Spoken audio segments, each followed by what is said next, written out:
You give a thumbs up or anything like that? Okay. Okay, great. So I'm going to get started.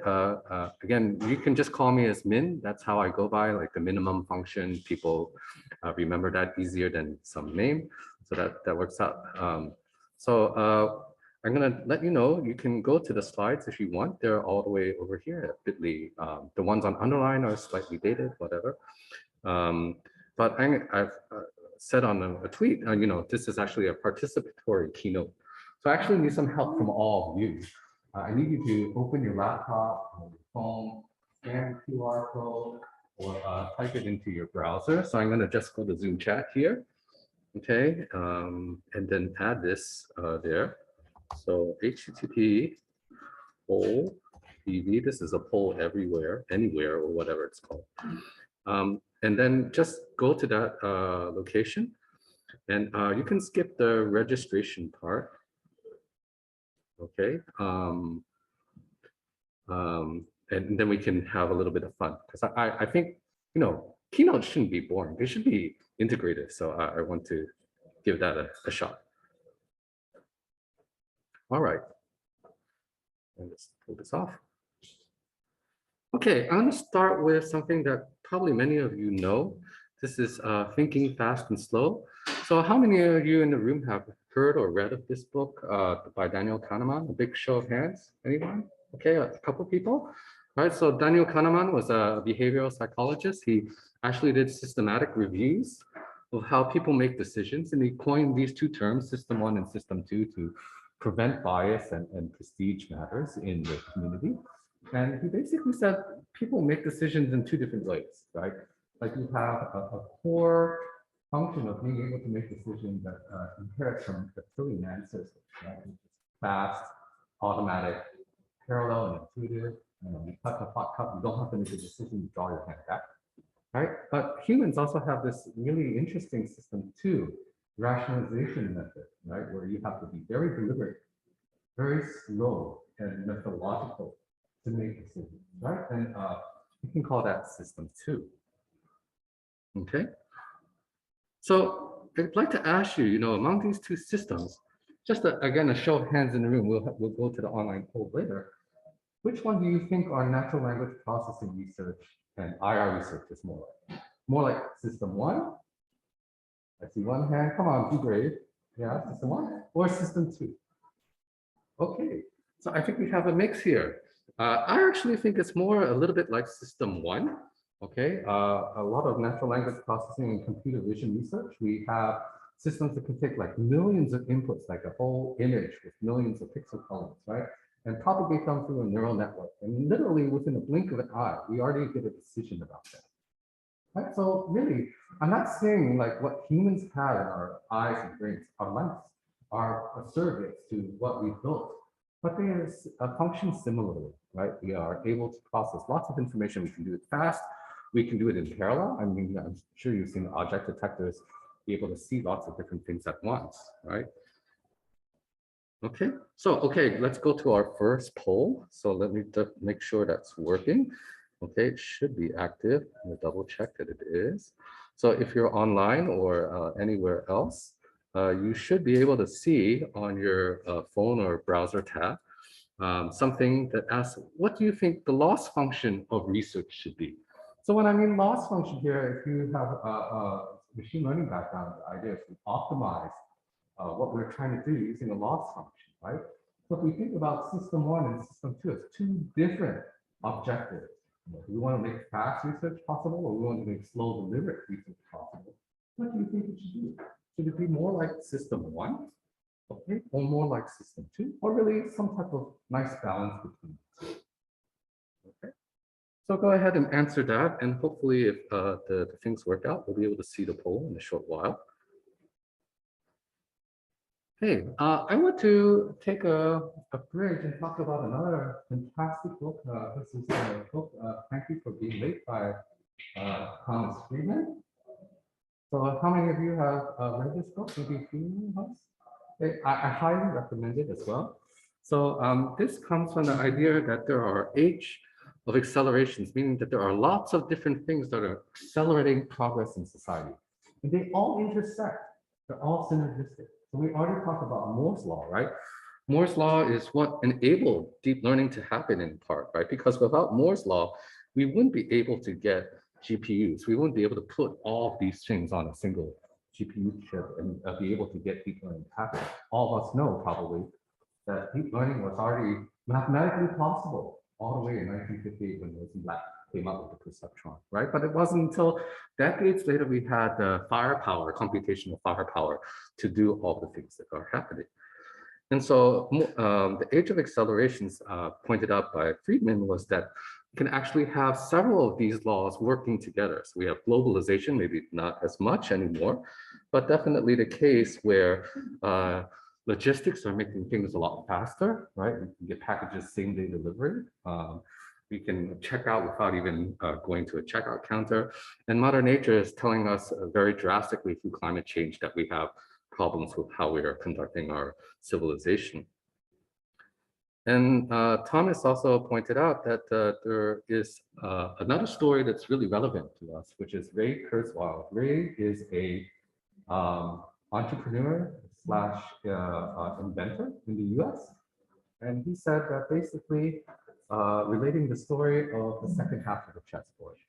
So that's another paradigm story, if you will, about when the designer of chess came to India and introduced the game of chess to the emperor. And the emperor said, wow, that's a great game.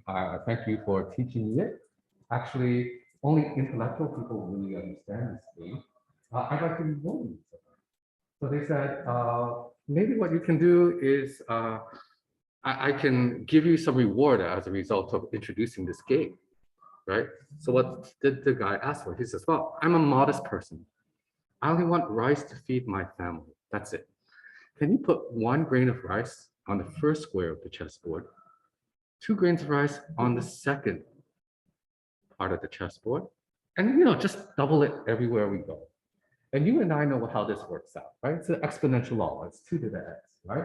And after the emperor realized he'd been duped, the poor guy got himself beheaded. Okay, so not a really pleasant end to the story, but it's just to tell us that with the age of accelerations, it's really hard to predict what the next wave is going to happen. Right? We are building technology, and they're all synergistic to each other. It's going to be very hard to figure out where science is headed. So we have our own set of accelerations, really, if we think about it. Look at archive. We look at papers with code, and not to take a crack at house functions, but semantic scholar and scholar are also part of this that abet and help accelerate science. Now you may be thinking, okay, Min is up here saying, I'm Min, not Max, right? So maybe I want to minimize science, but that's not true at all, okay? I actually want to accelerate science, but we are accelerating science of only one sort. And I think you get my message, like what type of problem are we having with that? Okay, so, we took this poll earlier. Let's see whether it worked out. I hope it's going to show. Like I said, I think I had to pull up the everywhere box, and then let's see whether it pops in or not. Go back and see what it comes in. Yeah, there we go. So most of us said a balance of system 2 and 1, right? 69. So thank you for participating in that. So I really think there are cases where system 2 makes a good balance of research. Right? We don't want everything to be fast and replicatable and necessarily something that's the word embedding or language model of the day, and then need to adapt to that. Right? It's a constant struggle for scholars to keep involved with that. Okay, so we're actually here in Gyeongju, and I thought it was really, really nice that we're here because I'm sure you've seen this on the polling site. This is Cheongsamdae, a Korean observatory built in the 7th century Silla dynasty to show the majesty and prowess of science and technology in the Silla Empire. It's actually very interesting because it's built from 365 blocks, representing the days of the year. And if you count the tiers here, there's 12 tiers, meaning the months of the year. Okay, and if you look out from this window, which astrologers did in the 7th century. They could observe the stars and make calculations and predictions about where everything was going. Okay, so that's Eastern science. It's really cool that we're here, but let's talk about Western science for a while. So let's start with the diagram on the left. This is Ptolemy. Ptolemy was a natural philosopher. He took the observations of Aristotle and tried to systematize them. He said, well, maybe we can predict. Okay, what maybe we can do is not decide where things are moving on stars, right? So we want to predict where they're going. So Ptolemy took the observations by Aristotle and we're able to make predictions based on that. So he put the sun orbiting the earth because, well, man was made in God's image, right? So we have to be the center of the universe, okay? So the firmament stars were on the outer side, right? They don't move around. But we have things like the sun, the planets, and the moon all orbiting the earth, right? And quite later on, we had Copernicus. Copernicus took measurements that were more exact from Tycho Brahe and tried to retrofit them onto Ptolemy's observations. And he had a problem. They didn't quite work out. He was able to rectify that by putting the sun at the center of the universe and Earth revolving around the sun. That was heresy. No, how could you ever say something like that? But after many years of observation, it became an accepted scientific fact that that was established. Okay, coming to astronomy 2.0 and 3.0, we have Galileo and Kepler. Galileo was the one who observed that actually we're not so special in the solar system. Jupiter, which is this planet that I've highlighted here, okay, on these discs, he made observations in the diary of how moons of Jupiter, at that time we didn't know they were moons, were flickering and sort of orbiting Jupiter. So now Earth has lost its status too, you know, and not that we have a moon, we're special, but actually other planets also have moons, right? And Kepler found out that it's actually not a circular, perfectly circular orbit, but actually the mathematics worked out for it to be elliptical, right? The final paradigm shift came later when we had Newton, right? Newton published his Principia Mathematica, which said that finally the nail on the coffin was that you can use math to predict where everything is going in the heavens. No God required, you know? So that was the divide, you know? All of these caused a lot of chaos in the community about what was accepted truth. Okay, so that's your astronomy primer for today, 5 minutes, I promised. Okay, so why am I talking about this? Because I care a lot about science, right? So there's this other gentleman who's heard of Thomas Kuhn. Okay, yeah, a lot of us, yeah, great. So Thomas Kuhn coined the phrase paradigm shift, okay? He's the one who said that actually science doesn't progress in this accumulative growth phase that many people think, you know, that just happened, right? Actually, what happens is we have this, what we call like some pre-science phase, pre-science, okay? And after we have sort of fought with each other and decided what the right terminology to talk about, sorry, I'm moving around, talk about this science is, we can actually put these things together and start to have a standard operating procedure for how to measure, what instruments to use, all of these things that standardize the paradigm, if you will, of how science is to be done. And you can think about that, like everything these days is like transformers, right? So you always have to use transformers. That's a paradigm. You must use that, okay? And then after the science, it starts off slow, right? There's this S curve, you know, people didn't believe in transformers or deep learning in 2012, and now it's accepted. But maybe, just maybe, there will be a paradigm shift, right? So a paradigm shift happens exactly as we saw on the other slides, when there's a new paradigm that accounts for discrepancies that the old ones don't do as well, right? And how do we deal with that? Okay, so if we look at the paradigm shift, it really happens just in this part here, right? Where there are things that don't quite line up. And we need a new way of system of describing things, right? And normal science, as we say, happen on these ends, right? Where we have these cases where the S curve is gradually showing adoption and accumulation of science. Okay, so I'm going to ask you a question just rhetorically. Okay, what age do you think scholarly document processing is right now? Are we in a normal phase of science? Are we in a paradigm shift? Maybe we're in pre-science. We don't really know how SDP is happening. Okay, so I'm just going to leave that open for discussion later because I'd like to discuss. Okay, and why? Because science is actually a verb. We think of science as a noun, right? So publication, citation, these are all shuns, right? They're nouns. But science is a verb. It's a process that requires us to participate, right? Hence, I'm asking you to participate, right? We share our findings in publications and presentations. Those are shuns. But it also is important to have back and forth discussion, like at a workshop, right?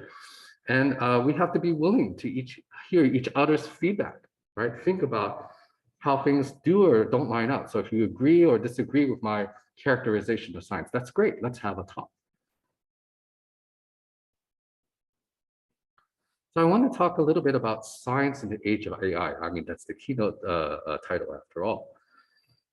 Okay, so earlier I asked you, what's the loss function of research? And some of you said, well, maybe it's more like system one, more like system two. Many people said a balance, right? So actually, if you think about this, let's put us all as dots on this loss manifold, okay? So I'm a scholar. I happen to be sitting, let's say, over here, okay, up here on this part. And I am deciding my research agenda. Like, what am I going to do to make my name out? Okay, now if I look around this neighborhood and do stochastic gradient descent, in machine learning, which way am I going to go? I'm going to go in the direction that has the most affordances. Okay, so that's a UI term for saying what's able to be done if I have things in my environment. Okay, so I might decide to go in this direction, right? A little bit down this way, because I have papers that are replicatable, that have code, there's a data set, all of these things make it easier to do things in that particular paradigm.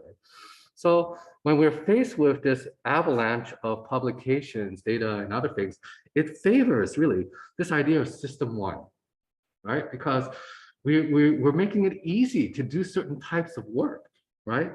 So that's why I say a lot of the scientific processes that we have are basically system one processes that make system one easier to do, okay?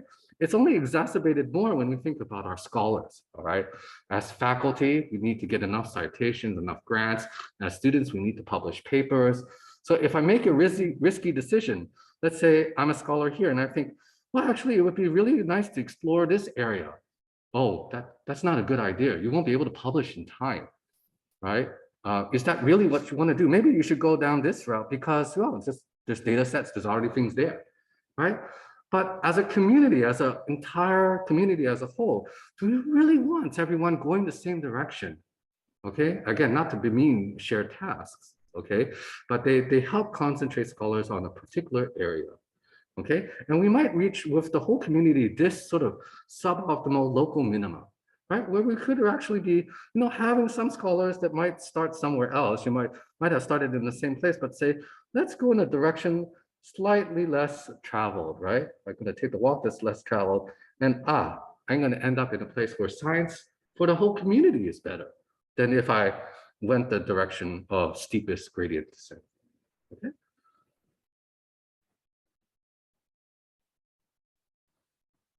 All right.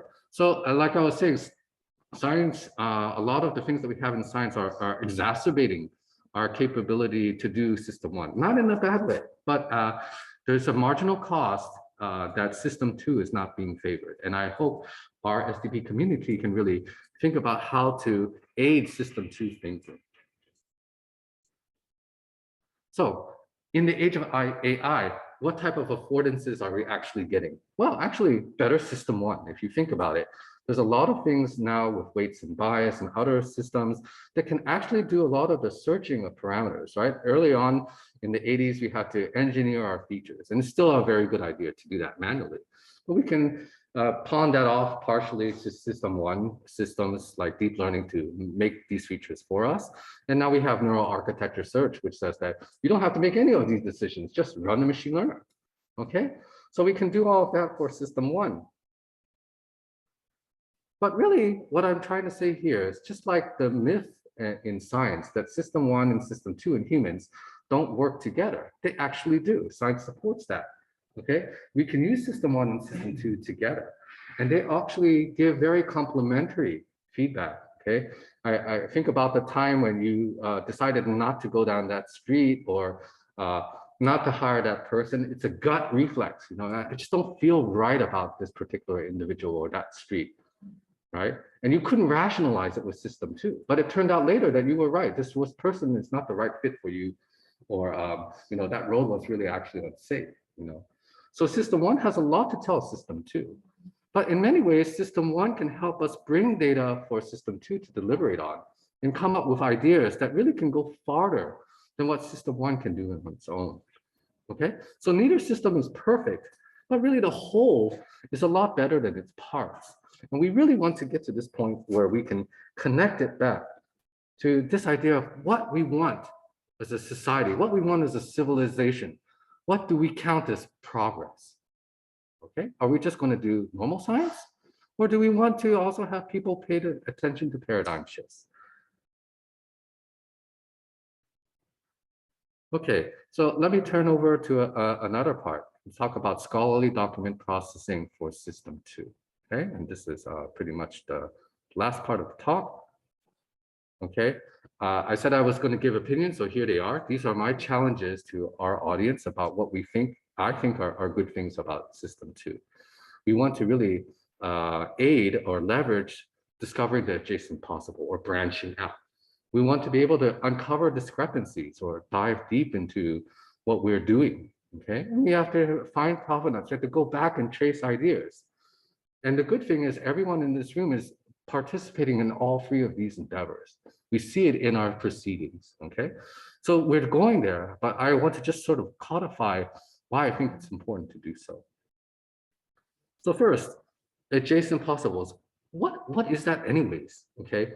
It's this idea that Stephen Johnson has, or he penned this idea of adjacent possibles. So if you haven't read this book, I know I've given a lot of recommendations, but this is a really great one. He's a writer who explores and interviews people about where good scientific advances came from.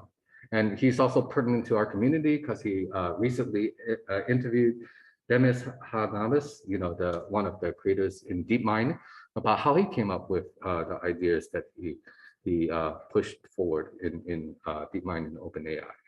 Okay, so adjacent possible means finding something that you could understand but don't quite understand, okay, that is within your peripheral vision, and then bringing it forward by focusing your attention on it, then you might be able to solve other problems, okay? Another problem is the slow hunch, okay? So you have this thing that you're working on, let's say scholarly document processing.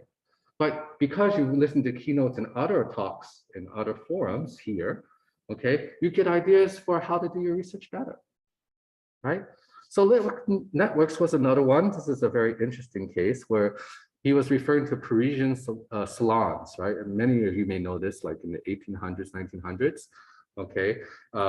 Scholars, writers, artists, they all went to the Parisian cafes to drink, to smoke, and basically tear each other's arguments apart, right? And out of that was born new art, new writing, new literature, right?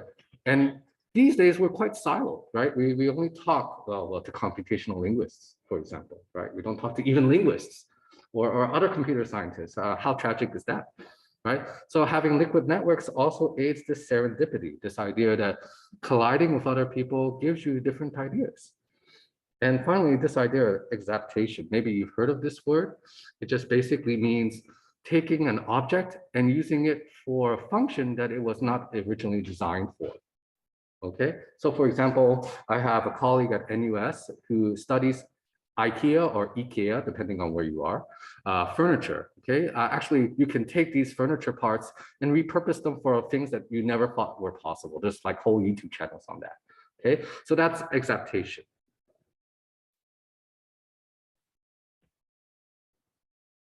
Okay, so what are the problems? Well, when we build scholarly systems, what are we building on? We're using historical data to train these systems. You think you recommend our systems. Okay, I want to see more papers like this, more like this, right? So that is actually great, but for system one, right? System two, what you want? You want serendipity. You want things that are different from what you see.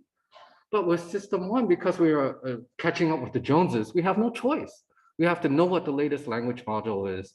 We have to compare it to Roberta, compare to Distilbert.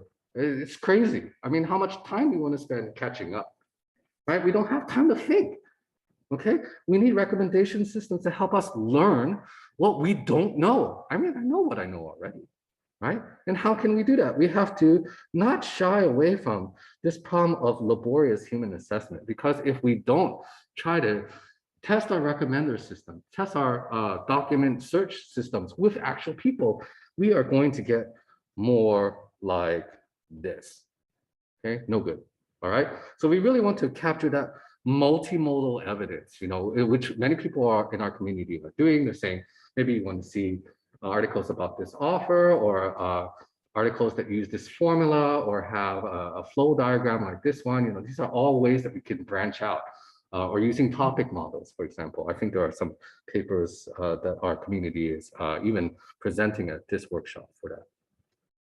Okay, so next generation platforms really need to be able to make it easier to discover all of these things, right? We need to be able to understand what it means to explore the space of serendipity. Okay, not easy to do, but if we have criteria for do that, maybe we can set Semantic Scholar or Google Search or whatever platform you want, A minor, to do these things. We also want reproducible search. Most of us keep up to things, but we don't have a systematic way of saying what we've explored, right? And without systems in place to do that, we can't systematize our search for other problems, right? So suggesting alternative paths of discovery, trying to pull together terminology that may come from a different field are things that we need, I think, quite urgently to do in the scholarly document community. Okay. For discussions, collaboration, and crediting, many of you may have used or heard of the app Calm, right? It's an app that you get points for not using your phone, you know, so you just put it away, you just let it sit there. And I think for system two, we really need to do that. We need to turn off archive for a while. We need to really think about what we want to solve as a society, okay? And then put our minds to that. We need things like MIT Deliberatorium. This is a system where they take big, wicked problems that have lots of parts and cut it up into smaller regions and say, for each specific aspect, we have a pro camp and a con camp, and we build IT systems to aid debate, right? Foster debate, foster discussion, because again, science is participatory, right? And big science initiatives, which have been very successful in our field, right? Where we are saying, you know, we don't have to have this zero-sum game where either I publish first or you publish first, you know, you win or I win. We can all work together for the greater good. So here's the second quiz question. I'm going to make sure that that shows up for you. Okay, so is coffee good or bad for you? What do you guys think? Okay, I'll give you 10 seconds to think about that. Hopefully it will come up. Yep, it seems like it's there. Okay, do me a favor. Again, just go to that poll. Okay, and I think it's in the chat, but I'll just put it there again if you don't have it. Okay. If you came in late, please join and answer this poll question for me. All right, so the options are yes, no, or none of the above. Okay, and if you remember my slide, you'll know this is about uncovering discrepancies, right? So actually, let's see, what did you guys think? Yes, it's harmful. No, it's not. None of the above. Okay, so we seem to say coffee is not very good. In fact, the answer is none of the above. Why is that? Because it's found that coffee is indeed good for you if you drink it in moderation. 1 or 2 cups is good. It confers some health benefits. But if you drink too much, it could cause kidney failure and all these other problems. So actually the results are mixed, and that's just the current science. You know, if you go on the internet and you search coffee healthy or coffee bad, you'll get results for both, right? So there's this discrepancies in the science. We actually have to record all of that down and say, it's actually concentrated. Oh yeah, thanks for this. Is it harmful? So yes, it's harmful. Is drinking coffee healthy for you? Yes. So I'm sorry, I got the question mixed up myself. See, so I have my own internal discrepancies I have to go fix in the keynote. Okay, so you know, the point is really that we really need to think about uncovering these discrepancies. And the problem is right here, okay, that when you look at papers these days, we don't report negative results, right? You have transformers, oh, it didn't work on this data set, just leave it out. You know, I compared the VNC baseline, it didn't quite work out, leave it out, okay? And if you put it in your paper, oh, then you know your paper rating surely drops to a 2 or a 1. Forget it. You know, you have no chance of getting in the proceedings. Why is that? Because we don't really value as a community, you know, the science that's necessary to find discrepancies. How do paradigm shifts happen in the first place? Right? Copernicus, Galileo, Kepler, all they found were measurements weren't adding up. They didn't make sense. Now we can hide behind the veil of saying, oh, you know, neural networks, they're too complicated. You know, something could go wrong. It could be an initial seed that's wrong, but that doesn't help us solve the problem, right?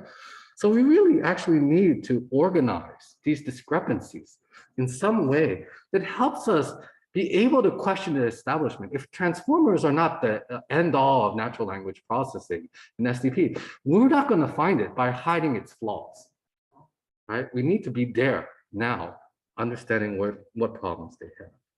Okay? Not to say we aren't doing that, but I think we need to call more attention to that already. Okay, so it comes to this idea of you know, the joke that you've probably heard. You know, a man lost his keys in the bar, and he goes outside where it's bright under the street light and searching for his keys. The police officer comes out and says, "What are you doing?" "Well, I lost my keys in the bar." And the policeman says, "Why are you searching for them out here?" "It's too dark in the bar. I can't find anything in there. So I'm going to search out on the street."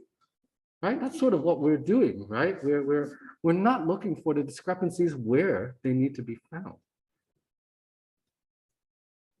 Okay, so aids for paradigm shifts. We need systematic reviews for what doesn't work.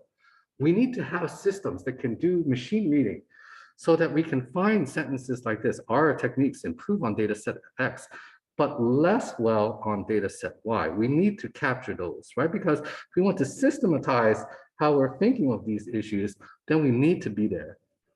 Okay, we can uncover choices left unstated by the author. So if the statement says we compare against current relevant baselines 1, 2, and our systems know that for this particular task and problem, actually 3 is a relevant baseline, then we can also call attention to that, right? We can say maybe you should also compare against this older golden work that you know, maybe you missed out because you were paying attention to other things. And I think this one is really interesting. Can we do machine reading of what's been recently introduced? So our community in ACL and polling cares much about the limitations of our work, right? We don't want to just release software to the wild without thinking about what it could be used for, what are the dual use or disadvantages of them, right? So if we can machine read ethical considerations and limitation sections and put together some type of systematic summary or aid for people to make that into a secondary source, that would be excellent, I think. Okay, I've got a couple minutes left, so I'm just going to switch myself over to this part. So this is a picture of scientific research. So we can say that there is a new thing happening at this time, okay? And within hours, maybe the first tweets appear, and then news outlets pick up that research. And then many, many, many months later, we have the first citations. And citations is where we're at right now. That's how we credit a lot of scientific progress. And this this chart is a sort of a poster child for altmetrics. I mean, a lot of us in this room know about altmetrics, where we measure the scientific impact of work through all of these measures. It's a more holistic view of that, right? So I'm going to ask you another question. All right, so you can go to your poll. Okay, how do you think the half-life of citations have changed? Okay, so if you think about a work having X number of citations, all right, the citation's half-life is how many months, years out down the road that actually it's accrued X over 2, half of the citations it's going to get. Okay, so the options are something like it's getting longer, we're actually citing more older work, or is it getting younger? Is it going to be looking at things that are decreasing? Okay, average citations getting younger. Okay, let's see, what did you guys think? Okay, decreased, increased, okay? So actually, perhaps surprisingly, most of us are wrong. I got this wrong too when I was doing research last night. I was like, oh crap, and then I realized it's a good quiz question. Okay, so actually there's been work that show that in fact, our citation half-life is getting longer. Okay, why is that? One plausible explanation is that search engines such as Semantic Scholar, like Google Scholar, we care about citation count, right? So oldies but goodies that have accrued a lot of citations, which are sort of like outside of the realm of 2022, okay, are getting cited. So things are getting longer. Okay, but I'm going to ask you on your own to think about, does that actually mean we're finding the right type of work? Okay, I don't know the answer to that question. Maybe we are, even with citation half-life growing, maybe we're not. Okay, maybe we're still favoring the rich getting richer. And that means that really interesting, relevant ideas are swept under the rug, or just like not visible. If you do science in a forest and nobody comes to hear your talk, are you doing science, right? Okay, so aids for finding provenance. I think we're going to hear this from Andrew's talk later. Paraphrase, terminology, and simplification services in situ when we're actually doing the reading or use of those publications. Maybe they're going to help us get a better sense of the provenance of where the ideas come from. Lowering the communication of barriers, making platforms for discussing problems more, so that we're not just thinking about our impact on everyone, but we are also looking forward to say, how are scholars thinking of communicating them? How can I talk to them and inform them about my long-term ideas, right? So can we build that and not always think about, oh, people citing me, but me rather reaching out to others, okay? So being able to trace terms and ideas back to their source so that we can get an idea of how these ideas originated. Okay, and our team has done some work at NUS quite a while ago on multi-hop tracing through papers to find the provenance of ideas. Okay, so this is the last activity, I promise. I've given you 3 different ideas of what I think are important, which are finding provenance, discovering adjacent possibles, and uncovering discrepancies. Okay, so just do me a favor, try to rank these, give you some time to do that, and I'm going to finish my talk. Okay, please use your own judgment, rank the 3 things that I've decided, or maybe you prefer something else that's more important. That's good, we can have a chat. Okay, so in conclusion, I think SDP really needs to get involved in the process of science. We can't just leave it arbitrary. We have to guide what we want out of our science. Let's be deliberate about our tools and about science, okay? Otherwise, we risk where we have our distribution of scholars all being like the left, right? This normal distribution that's very peaked. Looks more like a Dirac delta function, okay? But we really want to smooth this out. We want to say, look at the adjacent possible, look beyond just what's in front of you, look beyond replicatable code so that we can think about that. Okay, and with that, I'm finished with my talk. Again, the slides are available, and I'd like to thank all of my members of my team, Yansha, who is right here in the front, who's helping build toolkits for scholarly document processing, but all the members and collaborators, even here in Korea, we have some collaborators at Yonsei University. Okay, thank you so much. And let's see what you guys said. You said uncovering discrepancies is the most important, finding provenance second, and discovering adjacent possible the third priority or something else. So again, thank you all for listening to my talk.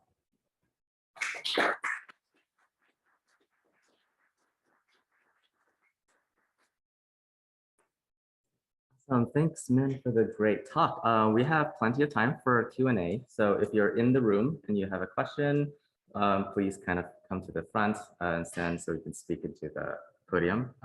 If you're in Zoom, post questions online and we'll read them out. I guess to start with, yeah, we're gonna do some sort of shuffling here. I had a question about, I think a lot of what you presented was very aspirational. Like, gets me really excited as a scientist to do this. So one of the things I was thinking about was the current state that we're in our field, where it prioritizes sort of like type 1, is we've gotten to this state because the incentive structures in science have sort of created this naturally, and it's very difficult to push back on those incentive structures, even if we kind of would hope to and aspire to. Do you have a sense of what STP can do to combat those incentive structures? Yeah, Kyle, thanks for that question. That's a great question. So I think that there are things that we can do.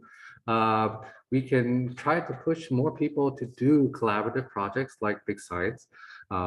As it is the case often, there are people outside of our community that help bring ideas for how things work better. I mean, we've seen this in a lot of places where, like, Mendeley was created by a spinoff, but then later was incorporated by Elsevier. These are things that may have originated in the academic sphere, but then came about and became much more popular. So I think we have to be open as STP researchers to bring outsiders into our neighborhood, into our community, and help to revamp what ways we could do science. Yeah. So I don't have an answer, a really good answer to that, but I'm sure that the current phase of education, having a phase shift, and you see a lot of people now doing MOOCs online, for example. They're not taking formal courses anymore. And Google and other companies are taking matters into their own hand. They don't have enough machine learning experts. They can't wait for them to go through a 4-year institutional course. Okay, they're offering it on their own. Okay, so how can we work with them rather than against them as academic institutions, right, that are trying to mint PhDs and say, you know, maybe the PhD is not the only path, or how can we aid this in some way that still allows people to do system 2 thinking? So yeah, thanks for your question. We've got one more question from Anita DeWart, and she's asking how science publishers can support more reproducible work in computational linguistics.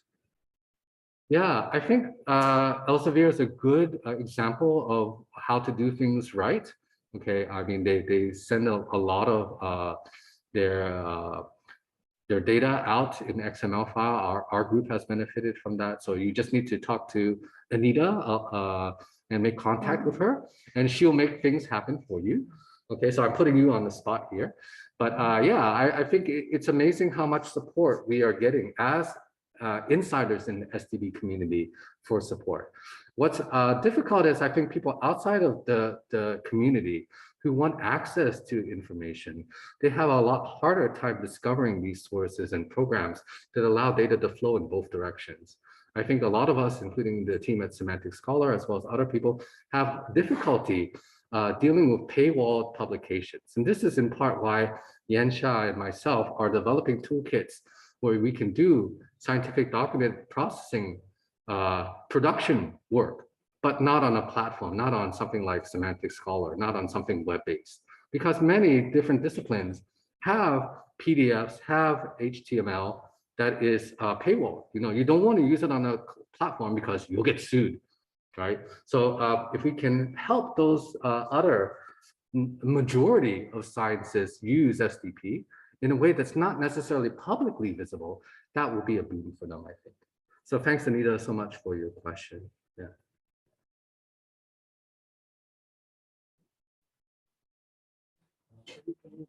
Come over here just so that the online audience can hear you as well. So yeah, if you have questions, I think Kyle said you can queue up so that we can get these questions answered. All right. So you can just stand here. Okay, right. You've mentioned that in a sense, you said about paradigm shifts and all these things. And at least in my perception, and I've been doing things a little bit along the semantic scholars right before the, let's say, deep learning revolution happened. And it did not only enabled well, different kind of AI, but also resulted in a sort of shift in the way the results about all this are published. So now the cycle is no longer you submit to the journal or first conference, then the journal. You now produce a model, write about it, send it to archive, and then if it sits well, then you publish. Yeah. So this is a disruption in a sense. Yes, very much so. to the very established so insofar, and it also maybe in some way influences the fact that you mentioned of somewhat surprising behavior of citation age-wise, Right. Because what you get is that those publications or archive are, well, a bit flash, and then they vanish because they are superseded by another, by another, by another, by another. So Right. they don't even get the chance to age well. Right. Yeah, so I More of a comment then. yeah, so I agree with that comment, that right now our paradigm shift has happened such that we no longer need to curate, right? We leave the curation up to you, right? As an individual, do you find this research worthwhile or not? So we're not sort of paywalling the ideas, right? We're letting the ideas go free. But our search engines, our scholarly credit system is, again, aiding much more system one. So that even if there could be nuggets of truth in something that is half-baked, or released publicly, we're not getting the type of airtime, because you can imagine, STP having, you do a search on Google, there are 50 million STP articles. Which ones are you going to read? Well, whatever the recommendation system gives you, right? Because you can't afford to read everything, right? So actually, our scholarly document systems are our curation engine. Isn't that scary? We all know recommendation systems are biased, right? So if you don't have high citation count, or you don't regularly publish in this area, the chances of you being paid attention to, even if you have a really revolutionary idea, is going to be cast aside algorithmically, not up to us, right? So I'm really scared about that. I don't know what the solution is. I think there are ways that we can hear from Andrew, as well as Sophia, that might help us with those issues. So thanks very much for your comments.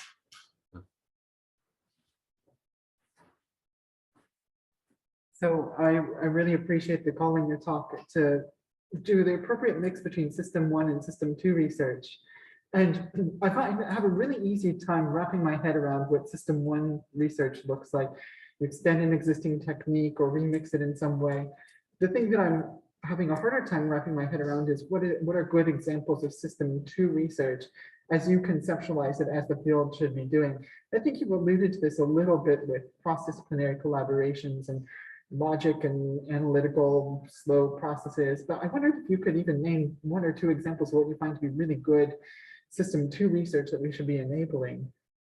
Okay, that is a great question. And unfortunately, I don't have very good answers. I mean, otherwise I would try to publish on that area. So it remains a keynote talk for discussion rather than codified in the scientific record. So I give some examples where we've seen the benefits of being distracted or looking sideways at things. So interdisciplinarity is one. So for example, benzene was discovered 100 years before the scientific structure was codified. So Kekula, who came up with the scientific structure, he had a dream. He was working on it for a long time, and he had a dream at night of a snake biting its tail. And then he woke up, I got it. I know how to put all of these discrepancies together and come up with a hexagonal structure for a hydrocarbon ring. Okay, so that's one example of where having the benefit of thinking on a slow hunch and not actually trying to really think about how to do it with archive papers or other things, but actually just letting it percolate is really good. So I think part of that is just trying to get researchers not to do so much system one, okay, by just having more time to talk with each other, bounce ideas off of each other, and not trying to say, optimize, I need to learn the next best thing through this tutorial. Maybe you should go to a tutorial of a different sort. And how do we vet that, right? How do we aid that? Is by having systems that can suggest, having systems that allow the user to say, maybe today I don't want to do research on my own area. I want to learn something different. So let's be more deliberate about it. Still have the locus of control be in the hands of the researcher, the scholar, but be able to afford that type of deliberation actively in our digital libraries and scholarly document processing platforms. Yeah. Thanks so much for your question. Yeah. Thank you. One more question from Lucy.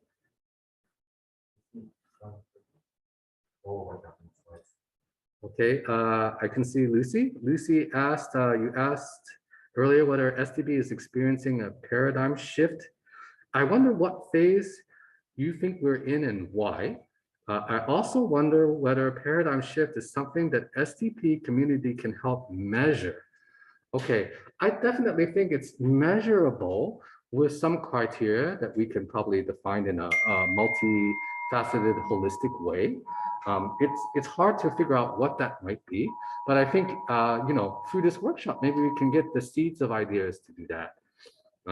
So for the question, what phase do we think we're in and why? I think we're at a normal phase of scholarly document processing. That's quite evident from all the shared tasks that we have. We've decided that there are some data sets, some ways of evaluating. And so those are all the hallmarks of a paradigm. In fact, one of the conundrums of paradigms, if you read Thomas Kuhn, is that you don't even actually are aware of being in a paradigm, because the tools and the methods of which we evaluate are sort of embedded. Like if you don't do statistical tests, you forget it. It's not considered good science. Like, what is the definition of good science? Comes from the very fact that you have a paradigm to judge what is good science. Okay, so as long as we have an objective science, we have a paradigm. So are we at a paradigm shift? I don't think quite yet. And I don't necessarily think that we need to do a paradigm shift in SDP. I think we need to abet or aid paradigm shifts in other fields. Okay, so that's what I want to make this distinction between SDP and research itself. So thanks so much, Lucy, for your question. I hope that answers that. Awesome. We're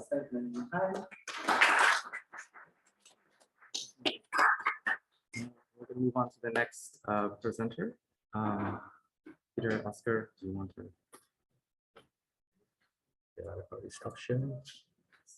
Thank you so much.